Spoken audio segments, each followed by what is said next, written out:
Everyone, स्वागत है आप सभी को हमारे यूट्यूब चैनल जेपी क्लासेस पे। आज हम लोग कक्षा 6 का सामाजिक विज्ञान यानी इतिहास का चैप्टर 10 देखेंगे। चैप्टर 10। इससे पहले के वीडियो में हम लोग बाकी चैप्टर का अध्ययन और शॉर्ट नोट्स भी देख चुके हैं। आज का वीडियोज़ में हम लोग देखेंगे चैप्टर 10, जिसका नाम है नए साम्राज्य और राज्य। मतलब नया साम्राज्य का विकास कैसे हुआ और राज्यों का विकास कैसे हुआ, इस तरह से चैप्टर है। चैप्टर का नाम है नए साम्राज्य और राज्य, जो कि कक्षा 6 के इतिहास का चैप्टर 10 है, माने अध्याय 10 है। तो चलिए इसके बारे में आज हम लोग जानते हैं। अरविंद नाम का कोई लड़का है, यानी अरविंद राजा बना। अरविंद जो था वह क्या बना? राजा बना। अरविंद अपने स्कूल में खेले जाने वाले नाटक में राजा की भूमिका अदा करने के लिए चुना गया था। जो अरविंद था उसके स्कूल में खेले जाने वाला खेल का नाटक था, जिसमें अरविंद को राजा की भूमिका अदा करने के लिए चुना गया। उसने सोचा था कि वह शाही वेशभूषा में मूंछों पर ताव देते हुए रुपहले कागज में लिपटी तलवार को शान से पकड़कर चहल कदमी करेगा। मतलब उसने क्या सोचा था, अरविंद ने क्या सोचा था कि राजा रजवाड़ा की तरह हम के वेशभूषा होगा, मूंछों पर ताव देते हुए कागज में लिपटी तलवार को शान से पकड़कर चहल कदमी करेगा, यानी चहल इधर उधर घूमेगा। जरा सोचो उसे कितनी हैरानी हुई जब उसे बताया गया कि उसे बैठकर बीना भी बजानी होगी और कविता पाठ भी करना होगा। एक संगीतज्ञ राजा कौन हो सकता है? वह अरविंद सोचने लगा कि एक संगीतज्ञ राजा कौन हो सकता है, क्योंकि राजा तो अक्सर युद्ध किया करते थे और कब्जा किया करते थे, इस तरह के कार्य किया करते थे। तो अरविंद सोचने लगा कि ऐसा कौन सा राजा था जो कि एक संगीतज्ञ राजा था, और वह कौन हो सकता है वह सोचने लगा। तो चलिए आगे के चैप्टर में हम पढ़ते हैं। क्या बताती है परिस्थितियाँ? परिस्थिति का मतलब होता है किसी व्यक्ति या वस्तु के प्रशंसा के बारे में लिखी गई कुछ बातें। लिखी गई ग्रंथ को परिस्थिति कहते हैं। तो ग्रंथों को परिस्थितियाँ कहा जाएगा। परिस्थिति का मतलब होता है, परिस्थितियाँ के मतलब होता है कि किसी व्यक्ति या वस्तु के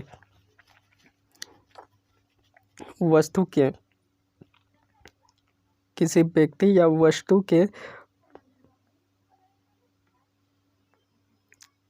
किसी भी व्यक्ति या वस्तु के प्रशंसा में लिखी गई ग्रंथों को परिस्थितियाँ कहते हैं। तो क्या हमें बताती हैं परिस्थितियाँ? तो दरअसल अरविंद गुप्त वंश के प्रसिद्ध राजा समुद्रगुप्त की भूमिका अदा करने जा रहा था। जो अरविंद था वह किसका भूमिका अदा करने जा रहा था? तो अरविंद गुप्त वंश के सबसे प्रसिद्ध राजा जो थे समुद्रगुप्त मौर्य, उनका अदा करने जा रहा था। समुद्रगुप्त के बारे में हमें इलाहाबाद के अशोक स्तंभ पर गुदे एक लंबे अभिलेख से पता चलता है। जो समुद्रगुप्त हैं उनके बारे में हमें इलाहाबाद में एक अशोक स्तंभ लगाया गया है, उससे हमें पता चलता है। इसकी रचना समुद्रगुप्त के बारे में कवि एवं मंत्री रहे हरिसेन द्वारा एक काव्य के रूप में की गई थी। इसकी जो उल्लेखना की गई थी वह दरबार में कवि एवं मंत्री रहे हरिसेन द्वारा किया गया था। यह एक विशेष किस्म का अभिलेख है, यह एक विशेष तरीका का अभिलेख है जिसे परिस्थिति कहा जाता है। परिस्थिति किसे कहा जाता है? जो किसी व्यक्ति या वस्तु के प्रशंसा के बारे में ग्रंथों को लिखा जाए उसे परिस्थिति कहते हैं। यह एक संस्कृत शब्द है जिसका अर्थ प्रशंसा होता है। परिस्थिति का मतलब क्या होता है? प्रशंसा होता है। जैसे कि अभी मैंने बताया कि परिस्थिति उसे कहते हैं जिसे किसी व्यक्ति या वस्तु के प्रशंसा के बारे में ग्रंथों को लिखा जाता है, परिस्थिति कहते हैं। परिस्थितियाँ लिखने का प्रचलन पहले भी था, जैसे तुमने अध्याय 9 में गौतमीपुत्र की और श्री सतकर्णी की परिस्थिति के बारे में पढ़ा और सुना। गुप्त काल में इनका महत्व और भी बढ़ गया था। जो गुप्त काल था उसमें इनका महत्व और भी बढ़ गया था। आगे देखते हैं समुद्रगुप्त की परिस्थितियाँ। आओ देखें, समुद्रगुप्त की परिस्थितियाँ हमें यह बताती है कि कवि ने इसमें राजा की एक युद्धों को जीतने वाला राजा, विद्वान तथा एक उत्कीर्ण कवि के रूप में भरपूर प्रशंसा की है। जो एक कवि है वो समुद्रगुप्त के किस तरह से प्रशंसा की है, तो योद्धा के रूप में, युद्ध जीतने वाले राजा के रूप में, अब विद्वान तथा एक उत्कृष्ट कवि के रूप में भरपूर प्रशंसा की है। यहाँ तक कि उसे ईश्वर के बराबर बताया गया है। जो समुद्रगुप्त थे उन्हें ईश्वर के बराबर भी बताया गया है कवियों द्वारा। प्रसिद्धि में लंबे लंबे वाक्य दिए गए हैं। यहाँ वैसे ही एक वाक्य का अंश दिया गया है। यह जो वाक्य है ये परिस्थिति का अंक है, जैसे उसका अंश दिया गया है। योद्धा समुद्रगुप्त, जिनका शरीर युद्ध मैदान में कुठारों, कुल्हाड़ियों, तीरों, भालों और बर्छों, तलवारों, लोहे की गदाओं, नुकीले तीरों तथा अन्य सैकड़ों हथियारों से लगे घावों के दाग से भरे होने के कारण अत्यंत सुंदर दिखता है। इस तरह से प्रशंसा किया गया है समुद्रगुप्त के बारे में। चलिए आगे देखते हैं। यह वर्णन तुम्हें उस राजा के बारे में बताया गया है, राजा किस प्रकार युद्ध लड़ते थे।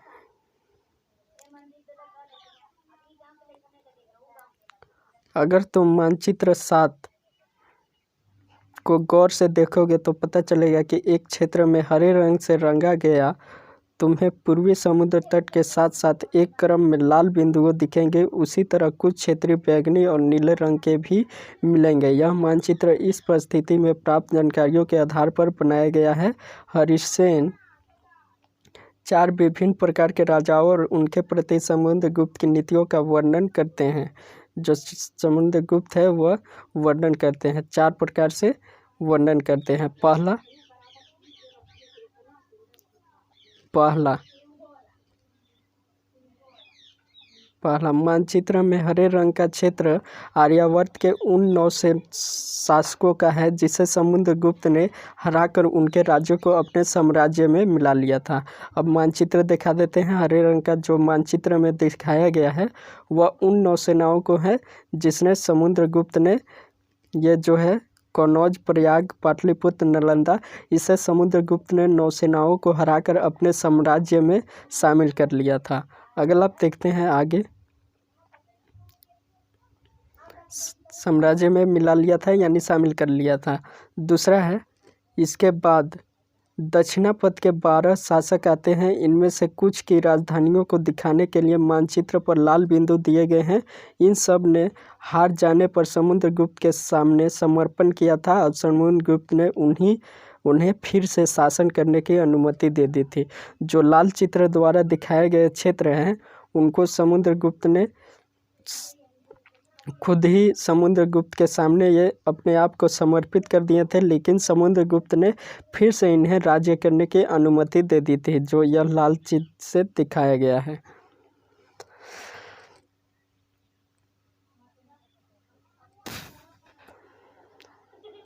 जिसमें क्षेत्र आते हैं तानेदार और ये सभी हैं, इन सभी को।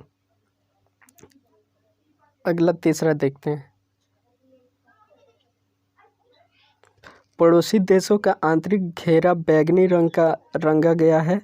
इसमें असम, तटीय बंगाल, नेपाल और उत्तर पश्चिम के कई यासंग आते थे। ये समुद्रगुप्त के लिए उपहार लाते थे, उनकी आज्ञाओं का पालन करते थे तथा उनके दरबार में उपस्थित हुआ करते थे।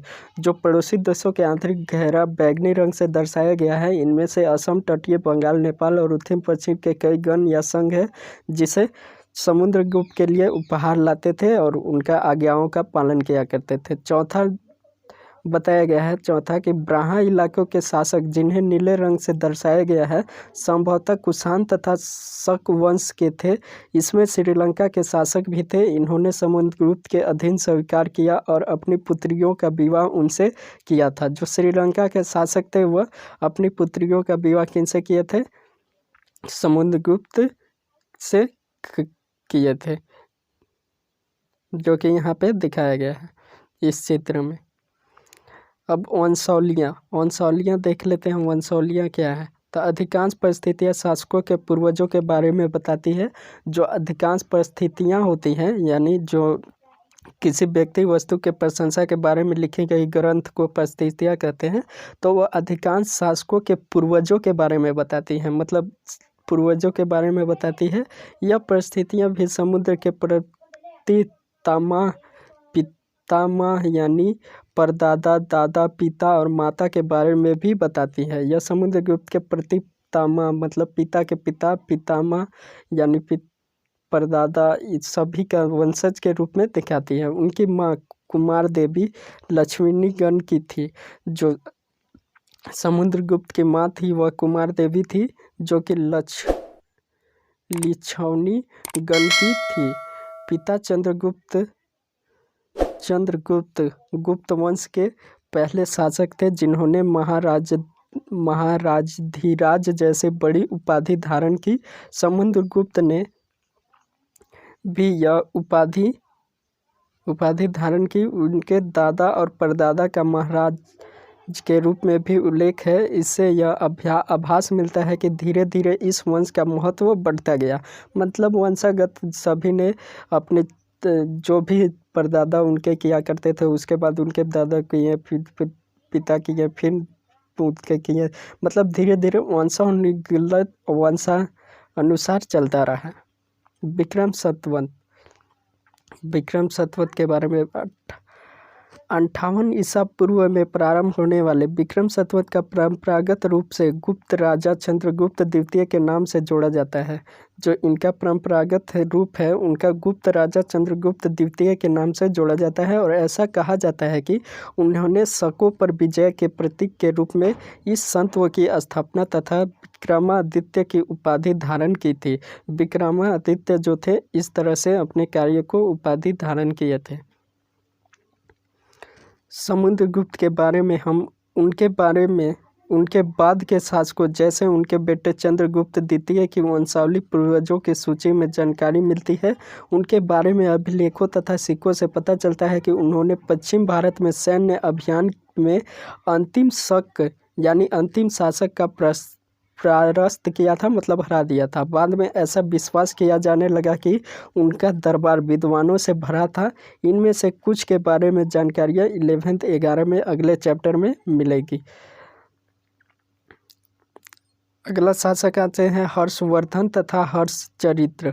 हर्षवर्धन या हर्षचरित्र। जिस तरह तुम गुप्त वंश के शासकों के बारे में अभिलेखों तथा सिक्कों से पता चलता है, उसी तरह कुछ अन्य शासकों के बारे में भी उनकी जीवनी से पता चलता है कि ऐसे ही एक राजा हर्षवर्धन थे, जिन्होंने करीब 1400 साल पहले शासन किया था। जो हर्षवर्धन से आज से करीब 1400 साल पहले शासन किया था, उनके दरबारी कवि वानभट्ट ने संस्कृत में उनकी जीवनी के हर्षचरित्र लिखे हैं, मतलब उनकी जीवनी को लिखा है। इसमें से हर्षवर्धन के वंशावली देते हुए उनके राजा बनने तक का वर्णन है। चीनी तीर्थयात्री स्वयं तत्संग ने, जिनके बारे में तुमने अध्याय 9 में पढ़ा था, काफ़ी समय के लिए हर्ष के दरबार में रहे।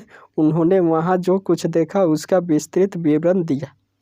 जो चीनी तीर्थयात्री थे, जो कि चैप्टर 9 में हम लोग पढ़ रहे थे, स्वयं तत्संग, वह क्या किए थे कि हर्षवर्धन के दरबार में काफ़ी समय तक रहे थे और उनके बारे में विस्तृत विवरण दिया था। हर्ष अपने पिता के सबसे बड़े बेटे नहीं थे। जो हर्षवर्धन थे वह अपने पिता के सबसे बड़े बेटे नहीं थे, पर अपने पिता और बड़े भाई की मृत्यु हो जाने पर थानेसर के राजा बने थे। कहाँ के राजा बने थे हर्षवर्धन? थानेसर के। वो ऑब्जेक्टिव क्वेश्चन में पूछ सकता है। उनके बहनोई कनौज के शासक थे। उनके जो बहनोई थे, यानी उनके जो जीजा जी थे, वह कनौज के शासक थे। जब बंगाल के शासक उन्हें मार डाला तो हर्ष ने कनौज को भी अपने अधीन कर लिया।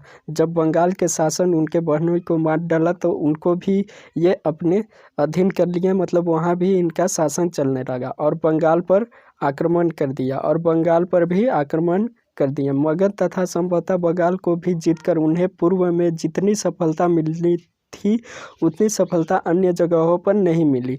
जब उन्होंने नर्मदा नदी को पार कर दक्कन की ओर आगे बढ़ने की कोशिश की, तब चाकुल्य नरेश पुलकेशिन द्वितीय ने उन्हें रोका।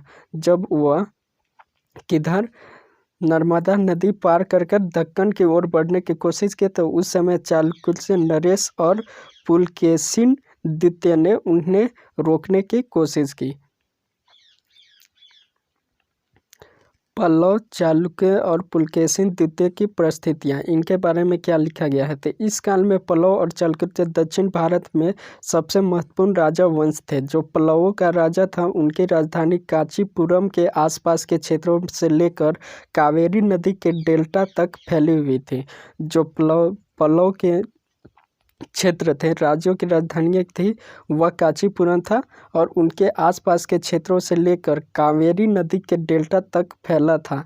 जबकि चालुक्य का राजा कृष्ण और तुंगभद्रा नदियों के बीच स्थित था। जबकि चालुक्यों का राज्य कहाँ तक था, कृष्ण तथा तुंगभद्रा नदियों के बीच स्थित था। ये सभी मोस्ट इम्पोर्टेंट है सभी कॉम्पिटिटिव एग्जाम के लिए और साथ ही साथ जो भी कक्षा 6 में है उनके लिए भी, और यह हिस्ट्री ऑनर्स बीए के लिए भी महत्वपूर्ण है। चालुक्य के राजधानी, जो चालुक्यों थे उनकी राजधानी क्या था, ऐहोल थी। चालुक्यों की राजधानी कहाँ थी, ऐहोल थी। यह एक प्रमुख व्यापारिक केंद्र था जो धीरे धीरे यह धार्मिक केंद्र भी बन गया, जहाँ कई मंदिर थे। पल्लव और चालुक्य एक दूसरे की सीमाओं को अतिक्रमण करते थे। मुख्य रूप से राजधानियों को निशान बनाया जाता था जो समृद्ध शहर थे, जो कि विकसित शहर हुआ करते थे, उसे मुख्य रूप से निशान बनाया जाता था।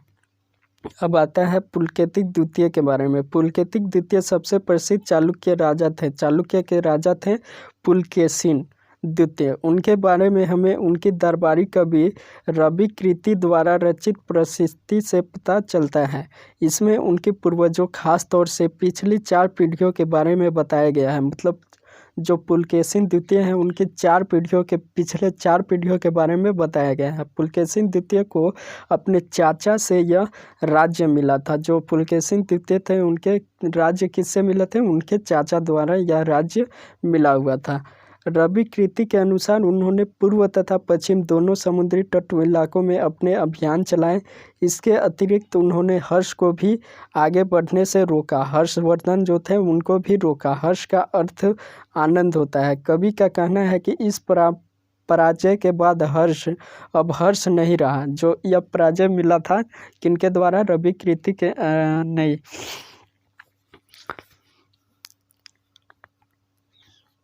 जो इनके द्वारा पुलकेशिन के द्वारा हर्ष को, पुलकेशिन पल्लव के राजा के ऊपर भी आक्रमण किया, जिसे कांचीपुरम की दीवार के पीछे शरण लेनी पड़ी। पर चालुक्यों की विजय अल्पकालीन थी। लड़ाई से दोनों वंश दुर्बल हो गए और पल्लवों और चालुक्यों को अंततः राष्ट्रकूट तथा चोलों ने समाप्त कर दिया। जो चालुक्य थे और पल्लवों के, उनको राष्ट्रकूट तथा चोल वंशों ने समाप्त कर दिया। इनके बारे में तुम कक्षा 7 में पढ़ोगे। इसके बारे में हम अगले अध्याय में अगले क्लास के चैप्टर में हम लोग इनके बारे में विस्तार पूर्वक पढ़ेंगे। इन राज्यों का प्रशासन कैसे चलता था, जो यह राज्य हुआ करते थे इनका प्रशासन व्यवस्था कैसे थी, इनमें प्रशासन की व्यवस्था किस तरह से था और किस प्रकार से इस पे प्रशासन के हक हुआ करते थे। पहले के राजा की तरह इन राजाओं के लिए भूमि कर सबसे महत्वपूर्ण बना रहा। जो भूमि कर था वह सबसे महत्वपूर्ण बना रहा। प्रशासन की प्राथमिक इकाई गांव होते थे। जो प्रशासन होता था उसका प्राथमिक इकाई क्या होती थी, गांव होती थी। लेकिन धीरे धीरे कई नए बदलाव आए।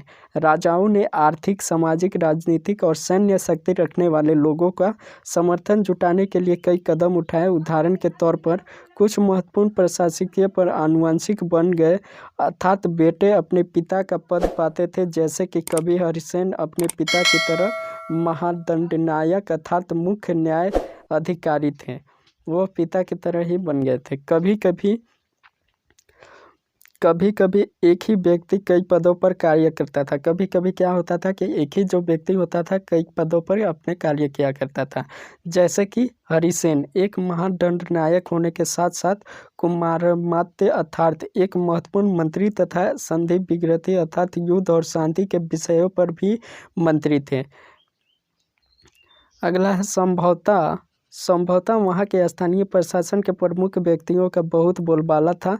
इनमें से नगर श्रेष्ठी यानी मुख्य बैंकर या शहर का व्यापारी, वाहन यानी व्यापारियों के काफिले का नेता, प्रथम कुलीन अर्थात मुख्य शिल्पकार तथा कस्तानियों यानी लिपिकों के प्रधान जैसे लोग होते थे। जो लिपिकों होते थे, जो लिपि लिखने वाले लोग होते हैं, उन्हें लिपिक कहा जाता है, यानी लिपिकों को प्रधान जैसे लोग होते थे। इस तरह की नीतियाँ कुछ हद तक प्रभावशाली होती थी, पर समय के साथ साथ इनमें भी कुछ व्यक्ति इनसे अधिक शक्तिशाली हो जाते थे कि अपना स्वतंत्र राज्य स्थापित कर लेते थे, खुद ही अपना स्वतंत्र राज्य स्थापित कर लेते थे। आगे अगला टॉपिक है एक नए प्रकार की सेना। एक नए प्रकार की सेना, इस पर चर्चा करते हैं। कुछ राजा अभी भी पुराने राजाओं की तरह एक सुसंगठित सेना रखते थे, जिसमें से हाथी, रथ, घुड़सवार और पैदल सिपाही होते थे। इनके साथ साथ कुछ सेना नायक भी होते थे, जो आवश्यकता पड़ने पर राजा को सैनिक सहायता दिया करते थे। इन सेना नायकों को कोई नियमित वेतन नहीं दिया जाता था, बदले में इनमें से कुछ को भूमि दान दिया जाता था। मतलब इन्हें नियमित रूप से वेतन नहीं दिया जाता था, बदले में कुछ भूमि दान में दे दिया जाता था। दी गई भूमि से यह कर वसूलते थे, जिससे वे सेना तथा घोड़ों की देखभाल करते थे। साथ ही वे इस युद्ध के लिए हथियार जुटाते थे। इस तरह के व्यक्तिगत सामंत कहलाते थे। इस तरह के व्यक्ति जो थे वह क्या कहलाते थे? सामंत कहलाते थे। यहाँ से प्रश्न पूछ सकता है। जहाँ कहीं भी शासक दुर्बल होते थे, यह सामंत स्वतंत्र होने की कोशिश करते थे। यह सामंत जो होते थे वह क्या होते थे? स्वतंत्र होने की कोशिश करते थे। अगला टॉपिक है दक्षिण के राजाओं में सभाएं। पल्लव के अभिलेखों में कई स्थानीय सभाओं की चर्चा की गई है। जो पल्लव वंश थी उसके अभिलेखों में कई स्थानीय सभाओं की चर्चा की गई है। इनमें से एक था ब्राह्मण भूस्वामी का संगठन, जिसमें सभा कहते थे, जिसे सभा कहा जाता था। यह सभाएं उप समितियों के जरिए सिंचाई, खेतीबाड़ी से जुड़े विभिन्न काम, सड़क निर्माण, स्थानीय मंदिर को देखरेख आदि काम करवाती थी। जिन इलाकों के भूस्वामी ब्राह्मण नहीं थे, वहाँ पर उर नामक ग्राम सभा होने की बात कही गई थी। नगरम व्यापारियों के एक संगठन का नाम था। नगरम जो था वो व्यापारियों का एक संगठन का नाम था। संभवतः इन सभाओं पर धनी तथा शक्तिशाली भूस्वामी और व्यापारियों का नियंत्रण हुआ करता था। इनमें से बहुत से स्थानीय सभाएं शताब्दियों तक काम करती रही। इनमें से कुछ जो थे वह शताब्दियों तक काम करती रही। उस जमाने में आम लोग के क्या विचारधाराएं थे, किस तरह से वो रहा करते थे। तो जनसाधारण के जीवन की थोड़ी बहुत झलक हमें नाटकों तथा कुछ अन्य स्रोतों से मिलती है। चलो इसके उदाहरण को देखते हैं। कालिदास अपने नाटक में राजा दरबार के जीवन के चरित्र के लिए प्रसिद्ध है। जो कालिदास है वह अपने नाटकों के जरिए राज दरबार के जीवन के चित्रण के लिए प्रसिद्ध है। इन नाटकों में एक रोचक बात यह है कि राजा और अधिकांश ब्राह्मण को संस्कृत बोलते हुए दिखाया गया है। जो राजा थे और अधिकांश ब्राह्मण थे, उन्हें क्या ज़्यादा बोलते दिखाया गया है? संस्कृत भाषा। जबकि अन्य लोग तथा महिलाएं प्राकृत बोलते हुए दिखाया गया है। जबकि बाकी लोग जो सामान्य लोग थे, उन्हें किस भाषा में बोलते दिखाया गया है? प्राकृत भाषा में। उनका सबसे प्रसिद्ध नाटक अभियान शकुंतलम दुष्यंत नामक एक राजा और शकुंतला नाम की एक युवती की प्रेम कहानी है। इस नाटक में गरीब मछुआरे के साथ राज्य कर्मचारियों और दुर्व्यवहार की बात कही गई है। इस नाटक में एक मछुआरे को एक अंगूठी मिली। चलिए इसके बारे में जान लेते हैं। एक मछुआरे को एक अंगूठी मिला। एक मछुआरों को एक कीमती अंगूठी मिली। यह अंगूठी राजा के शकुंतला को भेंट की थी। यह अंगूठी जो था वह राजा ने शकुंतला को भेंट की थी, मतलब उपहार दी थी। पर दुर्घटनावश उसे एक मछली निगल गई थी। मतलब एक दुर्घटना के कारण उस अंगूठी को मछली निगल गई थी। जब मछुआरे इस अंगूठी को लेकर राजमहल पहुंचा तो द्वारपाल ने उस पर चोरी का आरोप लगाया और मुख्य पुलिस अधिकारी को भी बहुत बुरी तरह से पेश आया। मुख्य अधिकारी पुलिस जो थे उन सब ने भी उस व्यक्ति के साथ बुरी तरह पेश आए। राजा उस अंगूठी को देखकर बहुत खुश हुए और उन्होंने मछुआरे को इनाम दिया। पुलिस वाला और द्वारपाल मछुआरे से इनाम का कुछ हिस्सा हड़पने के लिए उसके साथ शराब खाने चल पड़े।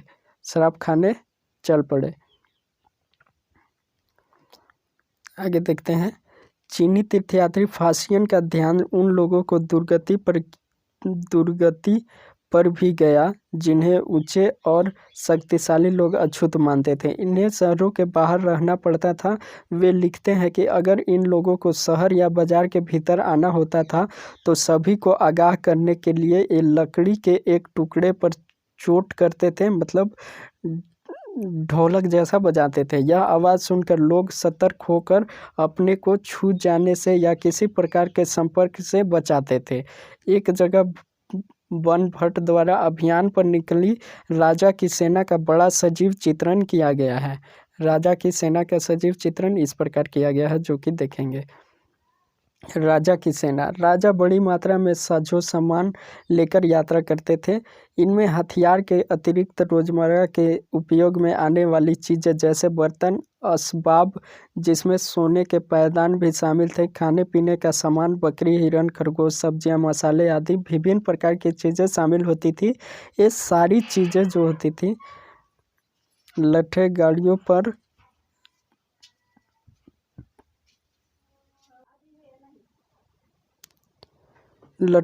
पर ऊँटों तथा हाथियों जैसे सामान ढोने वाले जानवरों को पीठ पर लाद कर ले जाई जाती थी। इस विशाल सेना के साथ साथ संगीतकार नागड़े, बिगुल, तुरही बजाते हुए चलते रहते थे। इस साथ साथ नागड़े बजाने वाले, बिगुल बजाने वाले साथ साथ चलते थे। रास्ते में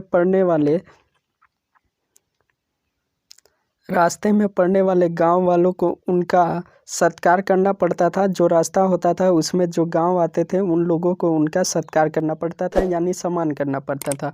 वे दही, गुड़ तथा फूलों का उपहार लाते थे तथा जानवरों को चारा भी देते थे। वे राजा से भी मिलना चाहते थे ताकि अपनी शिकायत या कोई अनुरोध उनके सामने रख सके। पर यह सेना अपने पीछे विनाश और विध्वंस की निशानी छोड़ जाती थी। अक्सर गाँव वाले की झोपड़ियाँ हाथी कुचल डालते थे और व्यापारियों के काफिलों में जुते बैल इस हलचल में भरे माहौल से डर कर भाग खड़े होते थे। ब्राह्मण बाणभट्ट लिखते हैं कि पूरी दुनिया धूल के गर्त में डूब जाती थी। जो पूरी दुनिया थी धूल के गर्त में डूब जाती थी। यंत्र देखते हैं।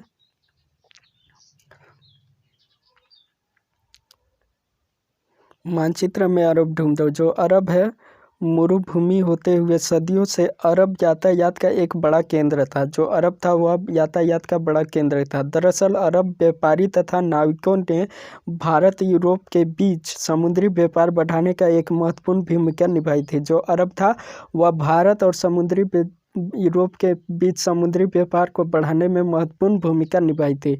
अरब में रहने वाले लोग अन्य बेदुइन थे जो घमंडू कबीले होते थे। यह मुख्य रूप से ऊँटों पर आश्रित होते थे। ऊँटों पर आश्रित होते थे क्योंकि यह एक ऐसा मजबूत जानवर था जो मरुभूमि में भी स्वस्थ रह सकता था, मतलब मरुस्थल रेगिस्तान जैसे भूमि में भी स्वस्थ रह सकता था। लगभग आज से 1400 साल पहले पैगंबर मोहम्मद ने अरब में इस्लाम नामक एक नए धर्म की शुरुआत की थी। जो पैगंबर मोहम्मद था वह अरब में इस्लाम नामक एक नए धर्म की शुरुआत की थी। ईसाई धर्म की तरह इस्लाम ने भी अल्लाह को सर्वोपरि माना है। उनके बाद सभी को सम्मान माना गया। उसके बाद जो हुआ सभी को समान माना गया। यहाँ इस्लाम धर्म के पवित्र ग्रंथ कुरान का भी एक अंश दिया गया है। मुसलमान स्त्रियों और पुरुषों के लिए विश्वास रखने वाले स्त्रियां और पुरुषों के लिए